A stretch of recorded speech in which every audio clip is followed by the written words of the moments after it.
A federal agency has ruled that McDonald's is not responsible for how its franchises treat workers, even if they violate the labor laws. RT's Brigida Santos joins me now from Los Angeles with the story. Brigida, which federal agencies issued this ruling, and how is it going to impact McDonald's workers? How bad is the ruling, not just for McDonald's, but for all types of kind of service workers that are in the same situation?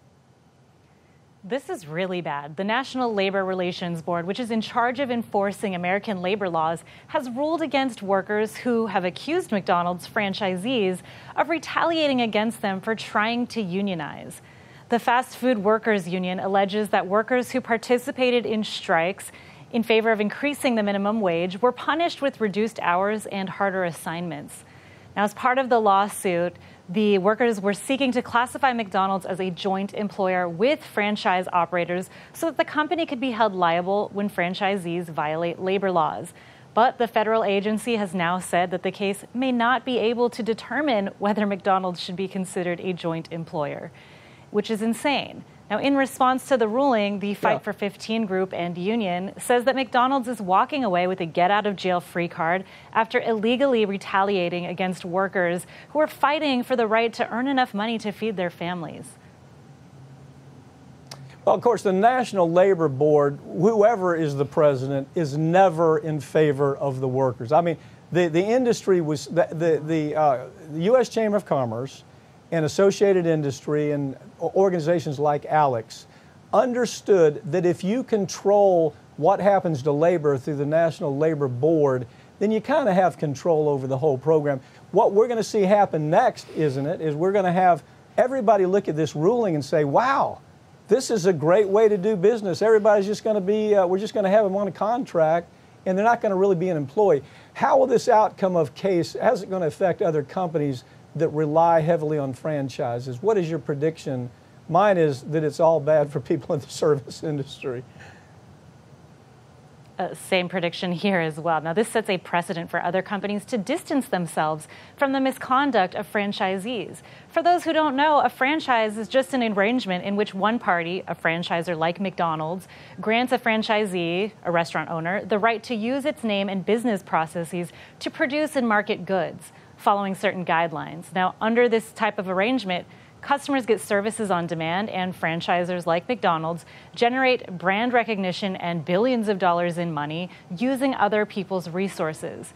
This is problematic because more than 90% of McDonald's locations internationally are owned and operated by franchisees.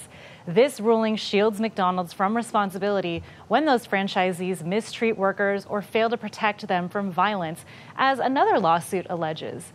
Now, to give you an example of the things that some of these workers go through, in Chicago, there are reportedly at least 20 emergency service calls from McDonald's restaurants every single day. And nationwide, there's at least a news report of violence from McDonald's every 36 hours. And mind you, those are just the ones that get reported. Many incidents go unreported. Okay, so let's make this clear, just so the viewers can really understand how draconian this is. Here you have people that started out, they said, look, we just want the right to be paid minimum wage of $15 an hour. Those people who were up front, the activists, were targeted. They lost their jobs. They made the jobs impossible to keep. They simply beat that employee up one way or another in the way they treated them. But it goes beyond that. Here you're talking about a situation where employees are feeling unsafe, where they're being actually threatened by customers with physical violence. And according to this ruling, well, the franchisee, they don't have any responsibility to keep that person safe. They don't have any responsibility to have standards and best work practices for that employee.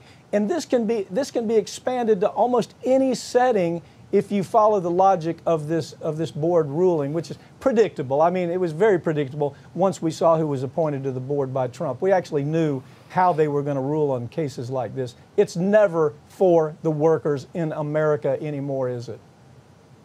No, it's absolutely not. And it's really hard to keep these people safe. If it's up to franchisees to protect their workers and follow labor laws, the only thing that workers can really do is to report abuse, misconduct, or violence to the Labor Bureau or file police reports when necessary. They could also find another job, but that's a lot easier said than done for many people. So this is a terrible ruling for workers. Yeah, just to give you an idea of how crazy this is, there are actually cases where customers are jumping over the counter and attacking the employee who says, oh, gee, I'm sorry, we're out of French fries. That's how cuckoo the American public has become. And for a franchisee not to, at the very least, protect that worker when they know exactly how to do it, there's all kinds of ways to protect the worker, and say, well, it's not our problem. The way the law is written, we don't have any responsibility. That's McDonald's. Drive past McDonald's. Drive past McDonald's. Don't do business with them. They were the ones that were really the big fighters in this. They put together the U.S. Chamber of Commerce to get behind them, Associated Industries to get behind them. All of the kind of the dark money in this country jumped behind this. Look, Brigida, thank you for joining me. My prediction is we're going to see a lot more awful things happening in the service industry in this country because of this ruling. Yeah, unfortunately. Finally tonight, some good news. A judge has ruled that a wage discrimination lawsuit brought by female employees of the Disney Corporation can proceed into the discovery phase, which means that we may soon know the full extent of Disney's discriminatory pay scales. The lawsuit covers multiple Disney properties, including Pixar, Marvel, Lucasfilms, and the recently acquired 20th Century Fox. The female employees who filed the suit allege that the company routinely pays women less than they pay their male employees for doing exactly the same jobs. The gender pay gap in the United States is currently about 15%, meaning women earn roughly 85 cents for every $1 that a man makes in exactly the same job. Even though that gap has closed slightly in recent years, the truth is that it shouldn't exist at all, not just from a moral basis either. The laws of this country make it clear that you can't pay someone less because of their gender. That's the constitutional. That's the law of this country. This lawsuit has the potential to uncover a massive gender pay gap at one of the largest media conglomerates on the planet, and the results could be felt throughout the entertainment industry. Let's hope that they are felt. That's all for tonight. Find us on Twitter, at Facebook, on facebook.com/RT America's Lawyer.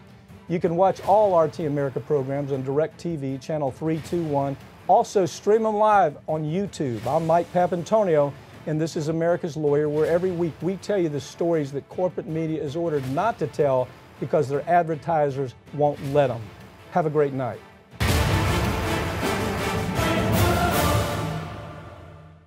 This is an important message for our nation's veterans. If you served our country in the military between 2003 and 2015 and you suffered significant hearing loss, you might be entitled to compensation, because the hearing protection you were issued may be at fault for the damage you suffered, but you need to act now. Your time to make a claim might be limited.